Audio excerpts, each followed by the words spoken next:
even after FDA approval, which I believe MDMA will be the next compound. Ketamine is already FDA approved and being used in psychedelic-assisted therapy. I think MDMA will be the next one, then psilocybin, and we'll have a whole slew of other compounds as well as analogs and new chemical entities that are psychedelic inspired coming right after that.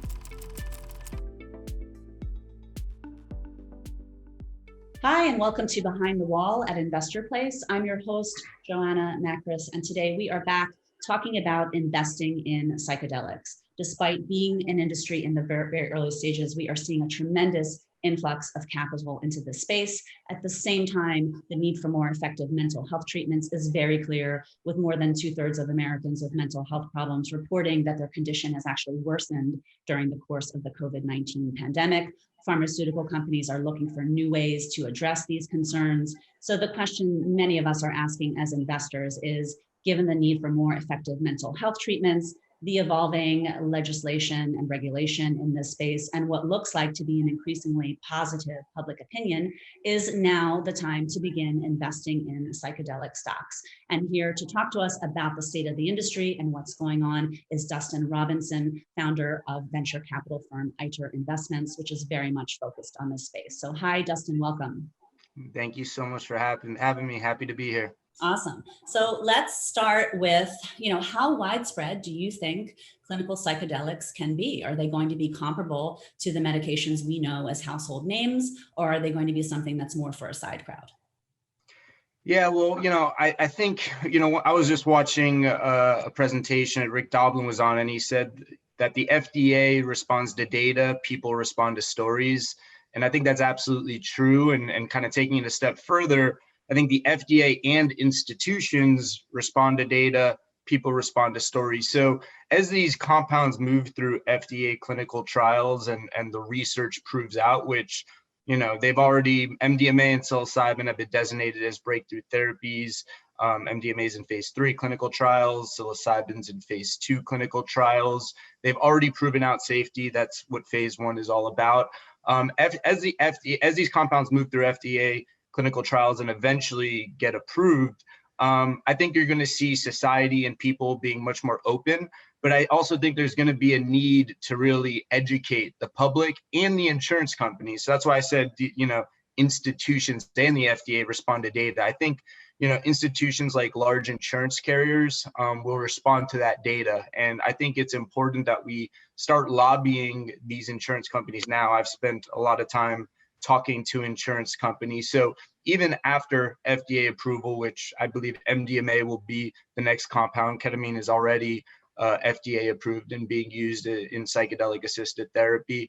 I think MDMA will be the next one, then psilocybin, and we'll have a whole slew of other compounds as well as analogs and new chemical entities that are psychedelic inspired coming right after that. But even after that, you're going to need to spend some time lobbying the states to essentially reschedule on their part. First, the DEA will have to reschedule, and then the states will probably follow suit. But also lobbying the insurance carriers, and then educating the public about this research and sharing those stories of people that have been positively impacted. And I believe once all those stories are told and once the public comes around, once the insurance carriers come around as well, I think we're going to prove that these compounds are absolutely transformational. There's been very little innovation in the CNS space for over 3 decades. So people with mental and behavioral health issues are in serious need of some solutions. And these compounds are showing a lot of efficacy with a great safety profile. So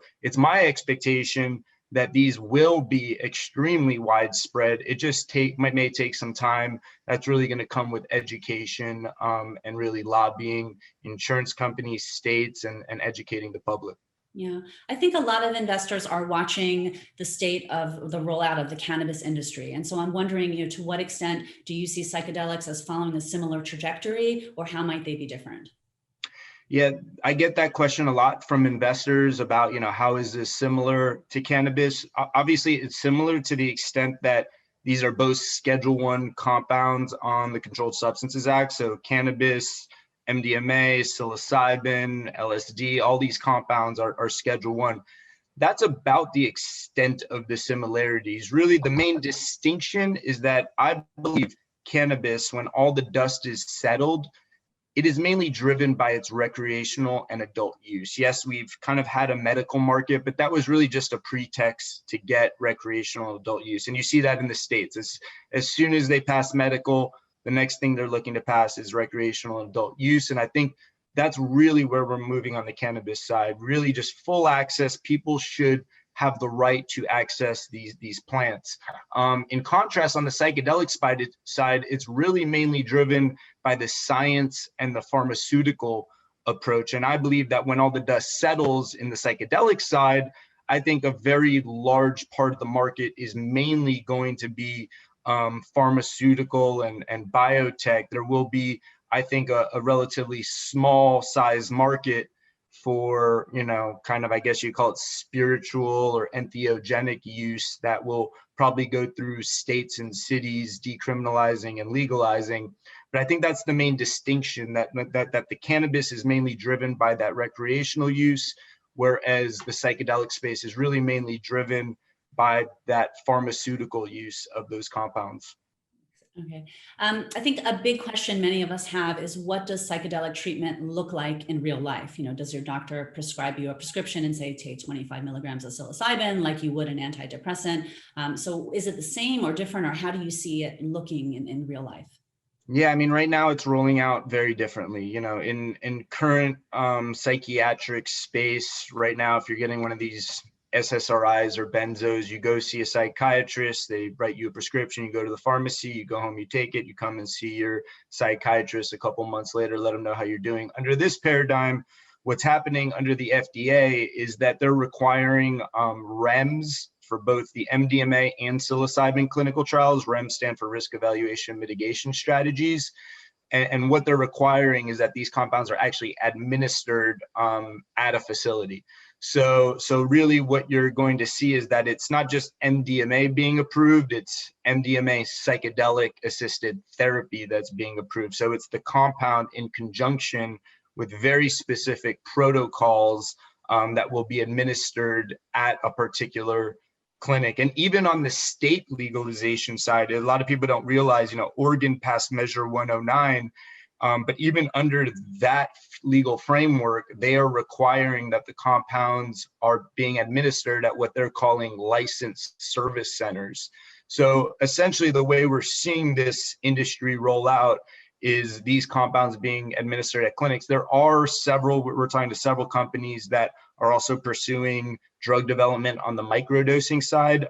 A microdose is basically a sub-psychedelic dose of these compounds. So there's really no reason to necessarily have to be at a clinic for those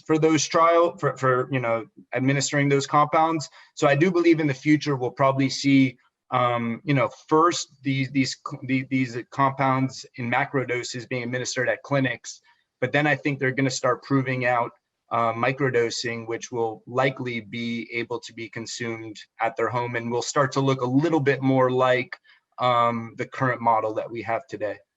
So initially we would start to see, psychedelic specialists at these facilities. And what does that mean in terms of the time frame for mass adoption if we begin the industry in this way?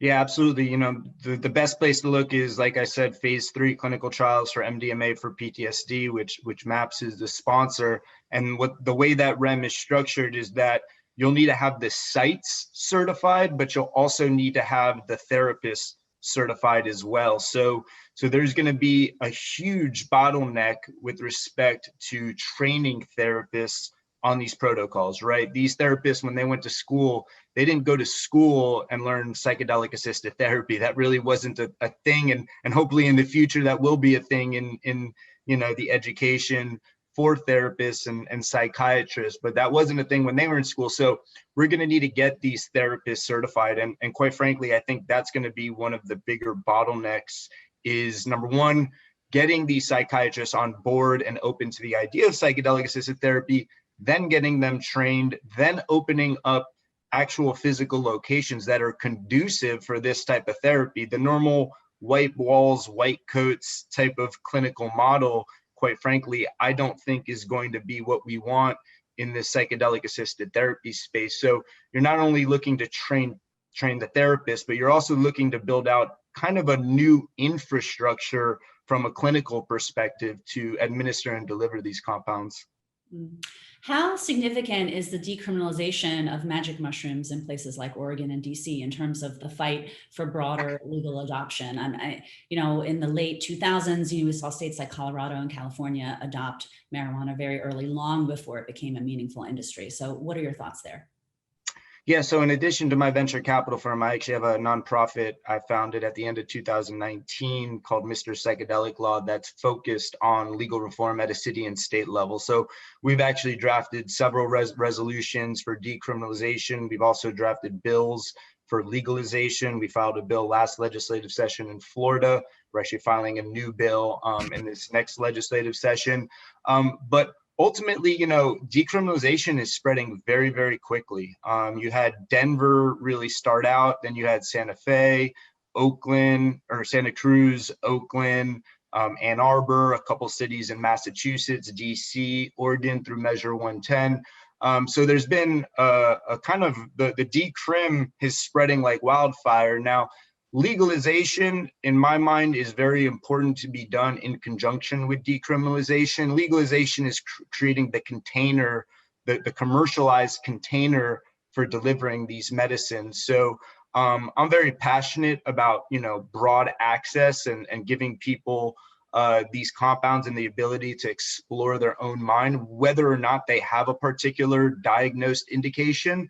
But I also think we need to be careful and learn from the mistakes of the 50s and 60s, because when these compounds got in the hands of people that were, maybe misusing them or using them for purposes that maybe they shouldn't have, and there was certainly some political reasons, but the 1970s is when the CSA came about, and essentially these compounds were put as Schedule I, which stifled all the research. So, we want to be very careful. If you look at my nonprofit website, before the word legal reform, you're going to see the word responsible in big, bold letters. So I'm very passionate about legal reform and getting getting people broad access to kind of, whether or not they have indications, but it's very, very important that it's responsible legal reform, and we really figure out how this container is going to look. So let's talk about some of the individual therapies, psilocybin versus ketamine versus others, and which are the earliest in terms of mass adoption and investing opportunities right now? Yeah, so I mentioned that MDMA and psilocybin are being, approved under REMS. So what's happening now is there's this play on the clinical side to open up essentially psychedelic centers is what I call them, that will be able to deliver MDMA and psilocybin. Right now, they can't do it legally until they're FDA approved, but what they can do is deliver ketamine. Ketamine is an FDA approved compound. Technically, people are lumping it in as a psychedelic. And so it's being used off-label. So it was approved as an anesthetic. Many doctors are using it off-label for various mental and behavioral health conditions. And a lot of people hear off-label, they think that's a bad thing. I think over like 20% of prescriptions are actually off-label. So it's a relatively common thing for a compound to be approved for a particular indication, but a doctor to actually prescribe it and use it for a different indication. And that's what's happening with ketamine. So the opportunity on the clinical side right now is really rolling out ketamine psychedelic assisted therapy centers with the expectation of adding on MDMA, psilocybin, DMT, all these other compounds as they become approved. So that's kind of the excitement right now around ketamine. And ketamine is an amazing compound. A lot of people don't realize that we have an FDA approved compound that is actually showing a lot of efficacy for various mental and behavioral health conditions, and with a great safety profile. I'm not necessarily advocating, recreational use of ketamine or there's certainly the potential for addiction, but when you compare it to some of these other SSRIs and benzos, ketamine actually has an incredible safety profile, and so do all these other psychedelics. That's why they're getting through phase 1 so quickly, is because the research is demonstrating that these compounds have really, really strong safety profiles, which a lot of people, the talk is a lot around the efficacy, and obviously when you're talking about indications, you need to prove efficacy, but safety is just as important, if not more important, because something could be as efficacious as you want it to be, but if it gets people addicted or it has all these other side effects, that's not very helpful. And really, these compounds are showing an incredible safety profile when compared to the current pharmaceuticals. So what's your advice to investors looking at this space, in terms of thematically, how they should be looking at it, some of the companies that you think are interesting, what are your thoughts? Yeah, I mean, there's so many different parts of the industry. There's the biotech side, which consists of, the suppliers of the APIs, the active pharmaceutical ingredients. There's obviously the drug development companies that are emerging. There's the clinics that will be delivering these compounds. And then what's really exciting me is also some of the technology and other supporting infrastructure that's being around this biotech kind of psychedelic space. But, there's also retreats that I'm seeing more and more companies starting retreats in other countries that allow it. There's functional mushrooms, which is growing at a very rapid pace. So functional mushrooms are basically legal mushrooms that don't have the psychoactive component. You kind of compare that to like the CBD space when cannabis was getting all exciting. They pulled out the THC, which is the psychoactive part of cannabis.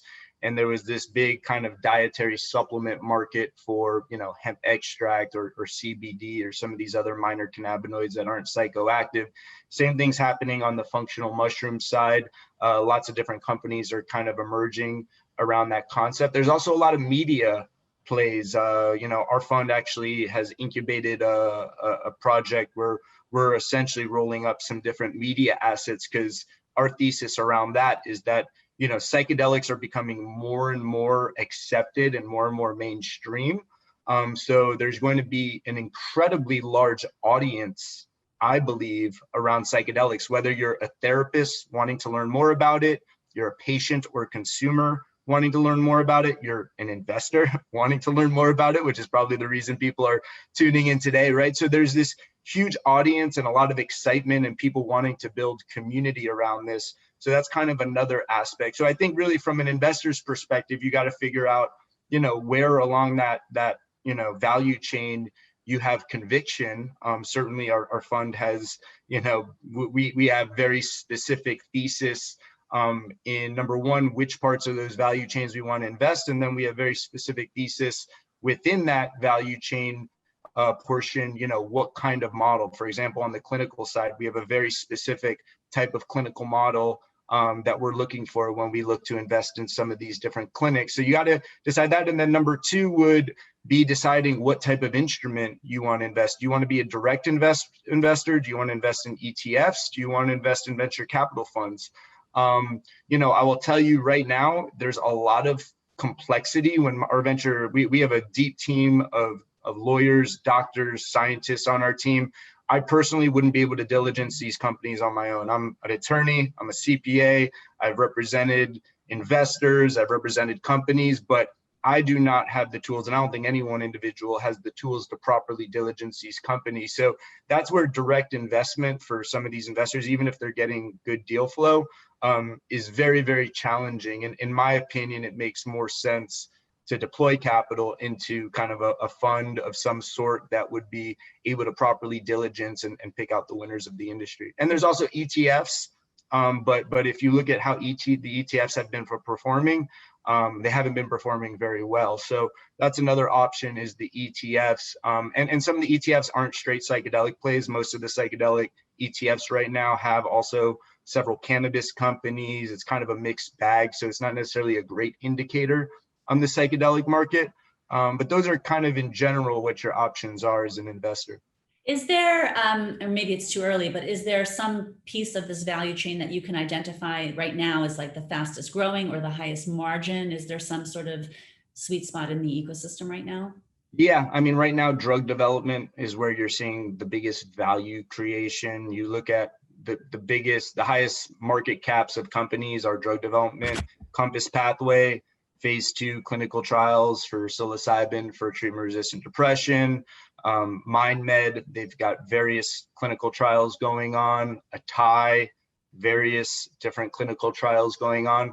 So really the enormous, there's tremendous value creation. Most of those companies that I just named really didn't have their seed round until 2018 or 2019, and they're already on the NASDAQ at, you know, over $1 billion market cap. So that's kind of where you're seeing the quickest value creation. Very early on, there was a lot of excitement around the clinical model, and you'll see companies like Field Trip that, you know, have several $100 million market caps already. And that's really what Field Trip's focused on, is that clinical play. You're starting to see those valuations on the clinical side kind of soften up as people are starting to understand a little bit better kind of the financials around that, and some of the regulatory and operational challenges that go along with opening up some of these clinics. But really, drug development right now is probably what's getting the most excitement and creating the quickest value for investors. And as new investors in this space, how do we avoid, you know, looking at some of the more legally dubious investments in this space? Like, how do we really separate companies? Yeah, it's funny. I get, you know, I in addition to having my venture capital firm and my nonprofit, I also run a law firm, and I get a lot of calls from people that want me to help kind of diligence investments. And it's kind of surprising at how many relatively sophisticated investors, you know, are kind of reading some of these mainstream headlines about psychedelics being a good investment opportunity, and they're like looking for me to do diligence on like illegally run companies that are producing, you know, psilocybin chocolates. And, you know, obviously I can't partake in anything that's illegal. Everything I do is legal. Biotech is legal. You're going through the proper federal channels. I would not recommend any investor putting into into a company out of California or Colorado that is developing psychedelic chocolate, you know, mushroom edibles. So I think, you know, you really got to be educated, understand the legal landscape when you're dealing with the FDA. You know, these are companies going through drug development. They're going through the proper federal channels. If you're dealing with some guy that's, you know, growing psychedelic mushrooms in his backyard or something illegally, you know, those are probably opportunities you don't want to pursue. That's not to be said there's not things to be done and kind of set people up for some of the city and state legalization. There are some different things you could be doing. I mean, we've been talking to a lot of different, just some of the largest mushroom growers, non-psychedelic mushroom growers that provide mushrooms to rest, you know, edible mushrooms that you know, order with your dinner, that are non-psychedelic. Those people are, you know, very well-trained mycologists that are well-positioned to eventually grow psychedelic mushrooms if it becomes legalized at a state level. So I know that was a whole lot, but you know, just it's important to understand that these are still Schedule I substances from a federal perspective. And even if you're in a city like Denver that has decriminalized, it's still illegal. Decriminalization does not mean it's legal. It just means it's going to be the lowest priority for that particular city, and they're probably not going to enforce it. Still illegal from a state perspective, and still illegal even from a federal perspective. Even in Oregon, that has Measure 109 that legalized magic mushrooms, still federally illegal, similar to cannabis. So very important for investors. If you're an investor and you're don't at least have an attorney on retainer or someone you could call to kind of explain this to you, I'd recommend just staying out of the space entirely, because it is relatively complex and there's a lot of people making claims that just aren't true. That's interesting. So big picture, you know, what's going to happen in this sector a year from now? What's it going to look like? Yeah, well, my expectation is that MDMA, which is in phase 3 clinical trials, I think that will probably be FDA approved and commercialized by the end of 2023. So not a year from now, so not 2022. So hopefully by 2022, it's kind of gearing up for that. I think psilocybin, the phase 2 clinical trials for psilocybin, I think those compounds, and there's 2 of those, one for major depressive disorder, another for treatment-resistant depression. I think those will be getting FDA approved and commercialized sometime after that, maybe 2024, 2025. And then we're going to see a whole slew of compounds after that. And when MDMA gets FDA approved in probably around 2023, towards the end of it, you know, you're going to see, I believe, thousands, if not tens of thousands, essentially psychedelic centers or clinics that will need to be rolled out to administer these compounds. And if you think about MDMA is being approved for PTSD, and the doctors I've talked to, when you talk about the market for PTSD, there's all sorts of numbers, but I think those numbers are actually underestimated, because a lot of the doctors I've talked to have said, if you've lived through this pandemic, you most likely have some sort of PTSD. So the total available market, the TAM for MDMA psychedelic assisted therapy for PTSD could potentially be almost this entire planet. So I think, it's going to be, I think there's going to be a lot of people that are very interested in pursuing this type of treatment for PTSD and potentially off-label use as well. So I think in a year from now, that's where we're seeing. And then on the decrim side, you're going to see more cities decriminalizing. You'll probably see California. They've had a couple bills. I think, liberal states like California, we've already seen Oregon, will probably start to, make a lot more progress on their legalization bills. Here in Florida, we've actually just filed a research bill similar to the Texas bill. So several states aren't going the decrim or legalization route, but they're basically putting out bills that require their states to start doing some research and collect some data on the efficacy and the safety of these compounds. And I think you're going to see a lot more of that. You're going to see a lot more research, and you're going to see these compounds continue to come mainstream. And you're going to see way more mainstream biotech investors starting to get into the psychedelic space, and more of the institutional investors starting to invest as well. Interesting. So, final thoughts. What do you say to skeptics who might, raise their eyebrows at the thought of taking a psychedelic? What do you say to this community? It's easy for me to talk to those skeptics, because I was actually one of those skeptics probably 24 months ago. I had actually never taken a psychedelic compound. 36 years old. I hadn't taken anything until about 24 months ago, when some of the doctors I was working with in the cannabis space started coming to me and telling me and sending me research. And, I tell them, go read the research, right? Because I'm an attorney, I'm a CPA, I'm a man of data and science. I'm not big on anecdotal stuff. You tell me a story, I don't react. Well, some people react great to stories. I'm really not a story guy. I like to read data and science. So take the time to learn about it, read what's going on right now, and you will understand that these compounds have incredible safety profiles with really good efficacy. And then look, if you're going to invest in an ice cream company, you're going to want to taste the ice cream. So I'm not advocating any sort of illegal use of psychedelics, but I will tell you, I personally tried them after reading some of the research. And my first experience was actually a ketamine treatment in a doctor's office, which is with the doctor is actually the co-founder of my nonprofit. And my entire perspective changed on what these psychedelic compounds are. Oh, I thought they turn your brain into mush.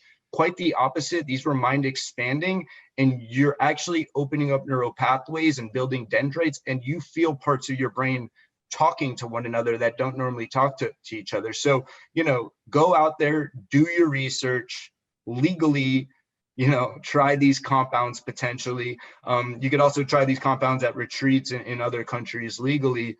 And I feel quite confident that if you do those two things, you spend the time learning the research and you legally experience these compounds yourself, I believe very strongly that your entire perspective on these compounds will change, as did mine. Yeah. Thank you, Dustin. This has been a fascinating conversation. Thank you for joining us. Thank you so much for having me. Anytime you want me back, I'm here. Awesome. And join us again for Behind the Wall. Thank you. Thanks for watching Behind the Wall. Please like, subscribe, and comment. And check out our website, investorplace.com, for early access to videos and an even more in-depth look.